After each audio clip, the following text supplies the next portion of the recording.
Semantics, Pragmatics. This is Dr. Fahad bin Deheish speaking to you. Politeness is the title of lecture 11. Okay, can you believe this? We are in lecture 11 right now, so we're almost kind of heading towards the end of the course. So good luck with everything in it. Politeness.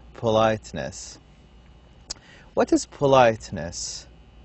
Some people might say politeness would mean being nice, being modest, being kind to other people, saying good things, avoid saying bad words, right? That's kind of politeness to us socially. Okay? So we think of politeness in general as having to do with ideas like being tactful, modest, and nice to other people. But, or however, in the study of linguistics, politeness is more related or relevant to the concept face. Okay. So your face in pragmatics is your public self-image. Your public self-image. And that's kind of similar to what we say in Arabic, right? Right? I say, مالي وجه أقابل الرجل, right? So why? Because it's kind of, we always refer to the face. Or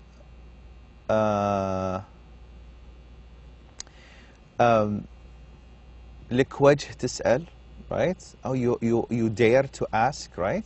So we again, and even in Arabic, we deal with that concept. خجلتني, okay, خجلتني طيحت وجهي مثلا, right? We can say that. Okay, بالعامية. So face is actually a concept that we deal with in both languages, Arabic and English. Your face in pragmatics is your public self-image, like we said. That is the emotional and social sense of self, okay? Your social sense of self that everyone has and expects everyone else to recognize, okay?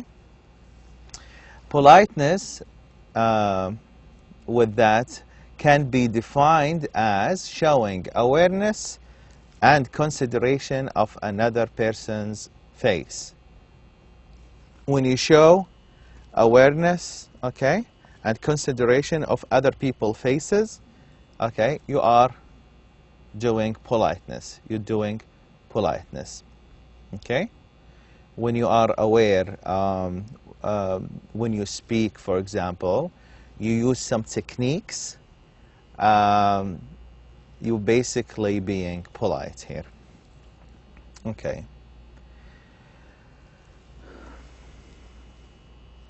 Why we're talking about politeness? If you say something that represents a threat to another person's self-image, okay, or their face, that's called in pragmatics a face-threatening act. It's a face-threatening act, okay? For example, if I come to you and I say, give me that file, give me that file, okay? It's a command, right? It's a command. It's a direct speech. It's a command. It's an imperative functioning as a command. You're behaving, or I'm behaving, as if I have more social power than you. Give me that file, right? As if we're in the military and I'm your general or something. Give me that file, or give me that paper, okay? So unless we actually in the military or have kind of social power, like I'm your father, I can say, give me that paper. Or I'm your teacher, I can say, give me that paper. Or I'm your general in the army, I can say, give me that paper. Or give me that file. But if two people are working together, okay? They're working together, they're equal in status, or they just don't know each other, they're just random people. It would be face-threatening act if you say something like, give me that paper, or give me that file, okay? It would be a face-threatening act. Why? Because you're kind of affecting, okay, or threatening my face. Why are you doing that? Like, why are you speaking to me like that? That's kind of not polite, correct? Not polite, a face-threatening act. Okay. On the other hand, if you use indirect speech act, okay, like we said, the question that functioning as a request in the last lecture, could you pass me that file? Could you pass me that file? That's a what? More polite way to ask, okay? Or more polite way to talk, okay? So when I say that, could you pass me that file? I'm actually removing the social power between us, okay? Could you pass it to me? Okay. So you're not asking if it's possible. You're not only asking if it's possible, but you are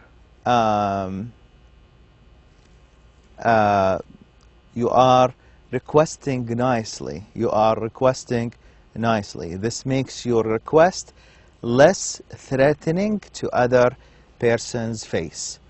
Whenever you say something that lessens the possible threat to another face, it can be described as a face-saving act, okay? As opposed to a face-threatening act. Face-threatening, face-saving, okay? Give me that file, face-threatening act. Could you pass me that file? That's a what? A face-saving act, a face-saving act. If I even say more, something like, could you pass me that file, please? That would be like more polite. I'm like pretty sure that this is a face-saving act, okay? Okay, so we have a face-saving act and we have a face-threatening act. Okay, that's one of the reasons that we are actually interested in politeness and pragmatics, because you change a word in an utterance and you basically would have a different result. You either threatening the face or saving that face, okay? So it's either a face-threatening act or a face-saving act. Okay. Politeness is about respecting the face of others, like we said. It can be, this politeness, it can be divided into two types: positive politeness and negative politeness. Now, when we say negative, we're not talking about something bad. It's just because we're using it because it's the opposite of positive. Positive, negative. Positive, negative. Okay. So, when I have positive politeness, I am enhancing the positive face of others. I'm giving them compliments. You have a nice car. You have a nice car. Or you have a nice purse, right? Okay. You're using terms that indicate friendliness. Okay. Or you're thanking them. These are what? Positive. When you give a compliment, you're positive. When you thank, you're positive, right? And when you, like we said, when you use terms of friendliness, like, come here, mister, hello, sir, okay? We're basically being more friendly. Hello, my friend. Hello, buddy. Okay? All these are positive. When you do them, you're positive. Okay. Now, when we speak about negative, again, we're not speaking about something bad, but the opposite of positive. Let's see what we mean here. Negative politeness is respecting the negative face of others. If there is kinda a not pleasant situation, we're doing the negative politeness. Negative politeness. Okay. Like using markers of difference. Okay. Or using indirect speech act to make orders or requests, or apologizing. When I apologize, I'm sorry, it's not pleasant. I'm not going to like say it with a big smile on my face, right? I'm sorry. It's a negative politeness. It's a negative politeness. It's polite, but it's kind of a negative situation. Okay. When I like we learned before, when you enter a room, okay, and it is cold and nice inside and it's very hot outside, and you forget to just close the door, I might say, you left the door open. You left the door open. Indirect speech. Indirect speech. Okay? It's not just a statement, it's a request. It's better than saying, close the door. Close the door. Okay? I would be like less polite. So I'm using indirect speech to indicate politeness. Indicate politeness. Okay? So that's the difference between positive and negative. Positive is basically enhancing the positive face of others. The situation is kind of pleasant. Negative politeness, I'm protecting the negative face of others if it's a kind of not a pleasant situation. I don't want to say, go close the door. I want you to understand this indirectly. Okay, I'm being tactful. I would say, you forgot the door open. Okay?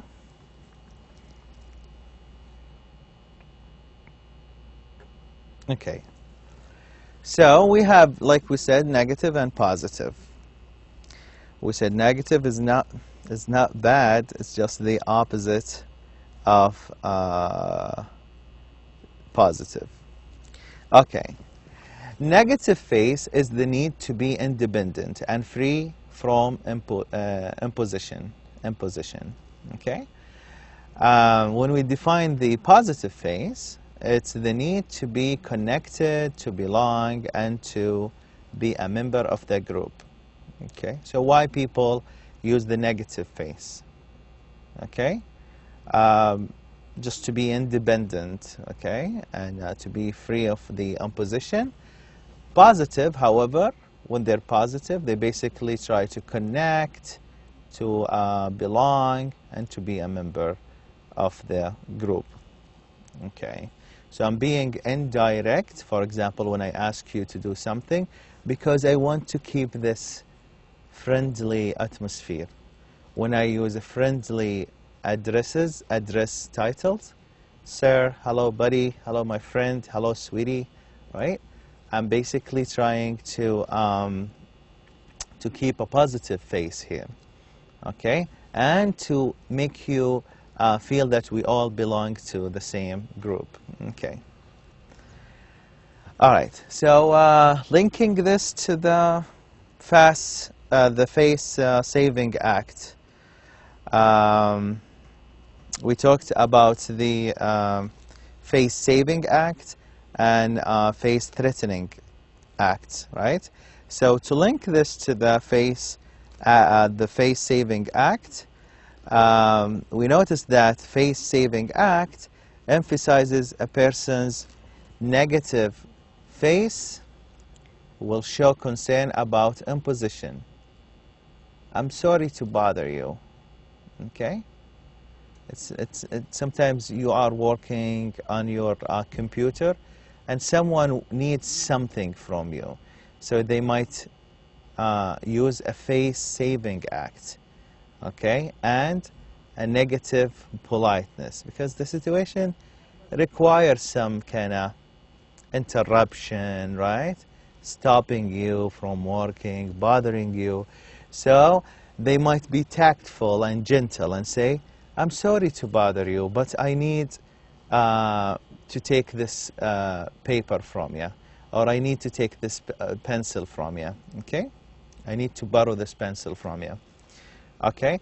Or I can say, I know you're very busy, but can you order dinner for us, okay? That's kind of polite. It has a face-saving act, and we call it negative politeness, right? Because the situation is not pleasant, okay? Okay, so if I'm studying right now, and someone might say, I'm sorry to bother you, but I need the pen that you're using. Or, I know you're busy now, but I was wondering if you can order dinner for us, okay? A face-saving act emphasizes the positive face, positive, when the situation is pleasant, will show solidarity and draw attention to a common goal. Let's do this together, kind of positive, okay? So if, for example, a teacher and a student in the classroom, okay, and instead of the teacher saying to the student, do this assignment, he might say, let's do this together. What is that? Solidarity. We belong to the same group. We're on the same boat, okay? Or if that teacher trying, for example, to explain the importance of time to the student, okay?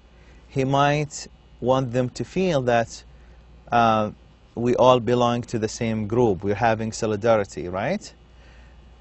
He might say, you and I have the same problem, the same problem of managing time. So let's create timetables or something like that, you see? So it's basically a face-saving act and a positive, with a positive face, okay, with a positive face, okay? Here, it's kind of you actually making unpleasant situation into a pleasant. That's why we're speaking about the positive face. Do the homework, kind of unpleasant. Let's do this together, right? Kind of pleasant, okay? You need to manage your time, unpleasant. You and I have the same problem, positive face, okay? So this is what we actually mean by negative face or negative politeness and positive face. Okay.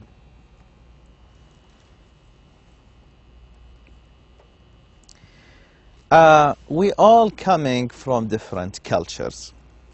Okay, I'm an Arab. I have friends who are Americans.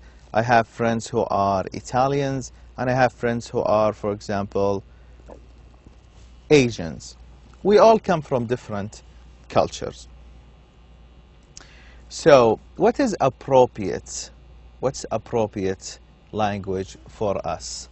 Ideas about the appropriate language to mark politeness differ actually from one culture to another.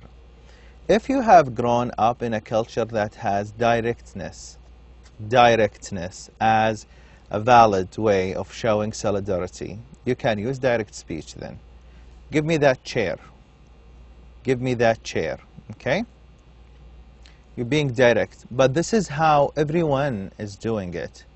It's just polite. Solidarity, if we are friends, I would say, give me that chair. If I'm being super polite, your friend might say, what's going on? I thought we are friends. You can just ask me, okay, to give you the chair. So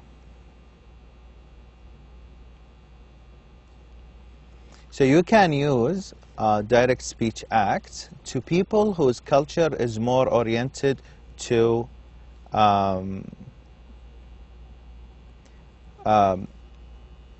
indirectness and avoid direct imposition. Okay. What's meant here, if you are basically oriented or were growing up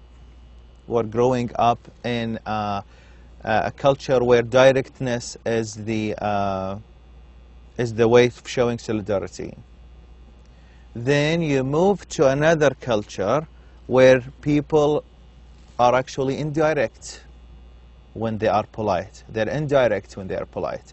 And you keep doing or saying things directly, okay? People will think you are impolite, okay? If it works in your culture that you say, give me that chair, will you? Okay? If that's okay in your culture, and it's just fine, nobody's complaining, you might have a problem when you move to another culture where people actually appreciate indirectness. They consider it more polite to be indirect. Like America, for example, or the West countries in general. Okay? It will not be polite if you ask someone and say, give me that chair. If you go to the classroom, okay, and someone, for example, is using two chairs, one chair to sit on and one chair to put the bag on, and you need that chair, if you say, give me that chair, okay, it would be impolite. Okay, or if you go to a restaurant and someone is dining with the 3 chairs and it's only 2 people on the table and you actually need this chair to sit with your friends and you say, give me that chair, it would be impolite. Okay? The polite way might be something like, are you using this chair? Are you using this chair? Right? So, if you come from a culture that appreciate directness, direct speech, as they consider it just polite, just fine, you might be kind of surprised or feeling, finding it vague that people are being indirect. Like when that person asks you, are you using this chair? You might find this kind of vague question. I'm not using this chair, as you can see, you can take it. Okay? You might find this as a vague question or a vague way to request for something. But it's actually polite in the other culture.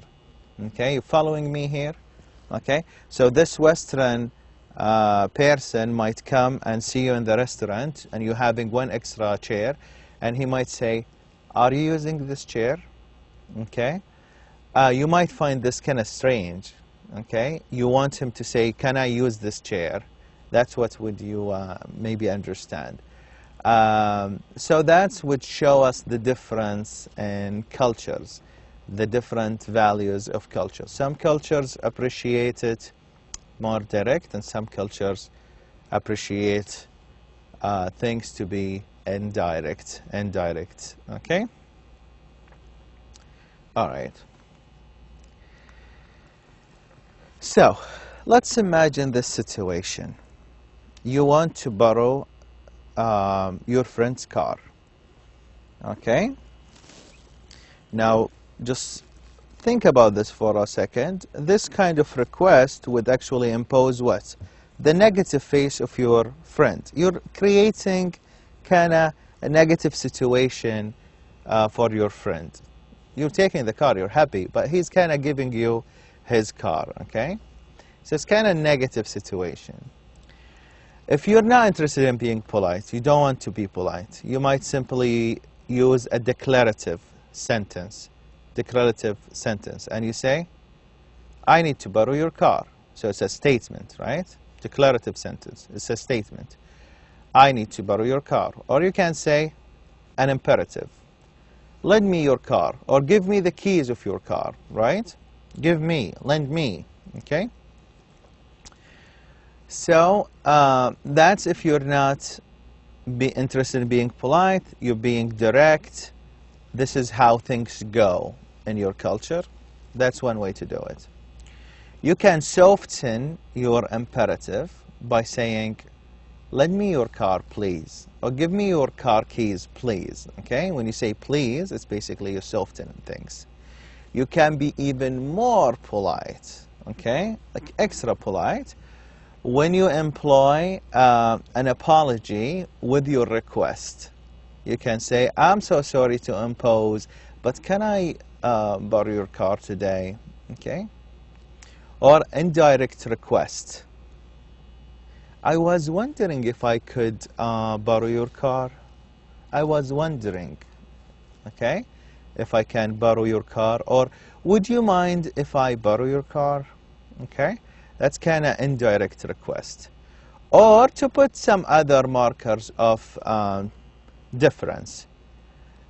You might say, I know that this probably going to be a hassle for you, but I would like to borrow your car. I know that this probably going to be a hassle for you, but I really need to borrow your car. Okay? So there are like different ways or different grades of being polite. You can be direct, less polite. You can be softening that directness with saying, please, okay? Also, you can be more polite with, for example, an apology, indirect speech, or putting some other markers of difference, okay? So, the rule of thumb here is understanding how successful communication works is actually a process of interpreting not just what speakers say, but they were intended to mean. Okay? So to be successful in our communication, it's not understanding the words said by the speaker, but understanding the intended meaning behind these words. You left the door open. I understand left. I understand the door. I understand open. But what's the intended meaning? Go close the door. Yes, that would be the intended meaning. That's how I would be able to have a successful communication. Okay, I hope you understood what we meant by politeness in this lecture, and you'll be ready to look at some of these exercises. Okay, now this is a situation. Someone stands between you and the television. So you're basically trying to watch the TV, but someone's standing in front of you. Identify which would be direct or indirect speech acts in these examples. You can say move, move. Or you can say you're in the way. Or you can say, could you please sit down? Or you can say, please get out of the way. Get out of the way. Okay. Which of these is direct and which are indirect? Move, kind of imperative, right? It's direct. It's a command. You're in the way. Okay. It's a statement that I'm in the way. But what's the intended meaning here? I'm in the way, so I need to move. You're in the way, please move. That's the meaning. So it's indirect speech, indirect. Could you please sit down? Could you please sit down? I'm not asking you if you want to sit down or not. It's an indirect request for you to just sit down and move from the front of the TV. Or finally, I can say, please get out of the way. That's a what? Get out of the way. That's a direct, but kind of soft direct. Please get out of the way. It's a direct, but kind of softened direct. Okay? Are you ready for more questions? Let's check this out.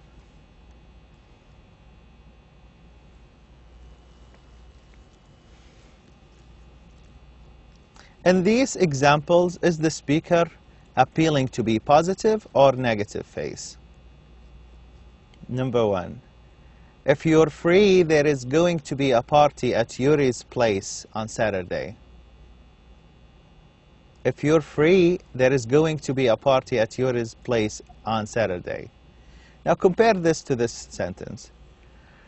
Let's go to the party at Yuri's place on Saturday. Everyone's invited.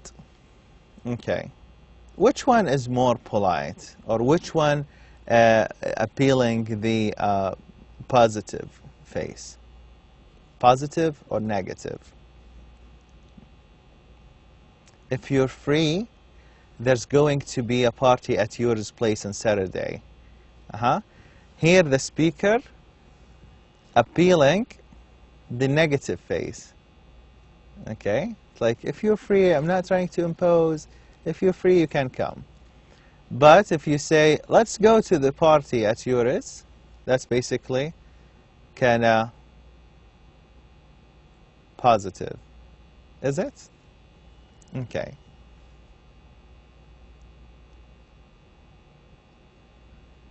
It's a positive situation. But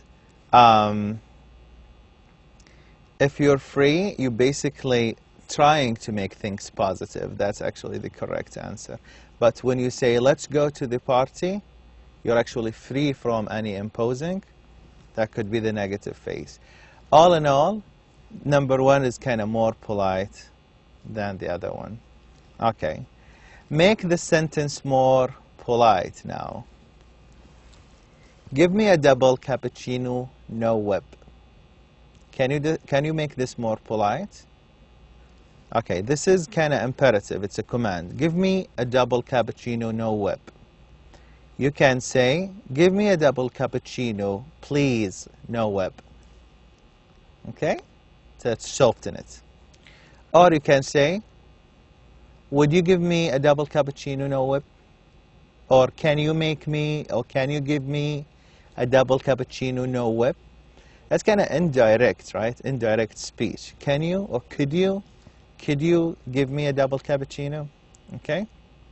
Or you can say, I'm wondering if you can give me a double cappuccino. That part would be what? Kind of extra polite. Extra polite. Okay? So there are a lot of things we can do with speech acts. We can be more polite, less polite, kind of so-so, in the middle polite, okay? But it's all kind of influence and affect our face, okay? With this point, I actually end my lecture today. I hope it was helpful. I hope it was beneficial. And I hope that would help all of us thinking about politeness in a different way when we talk. Good luck. I'll leave you at this point, and I'm looking forward to seeing you on our next meeting. With that, I say, Assalamu alaikum wa rahmatullahi wa barakatuh.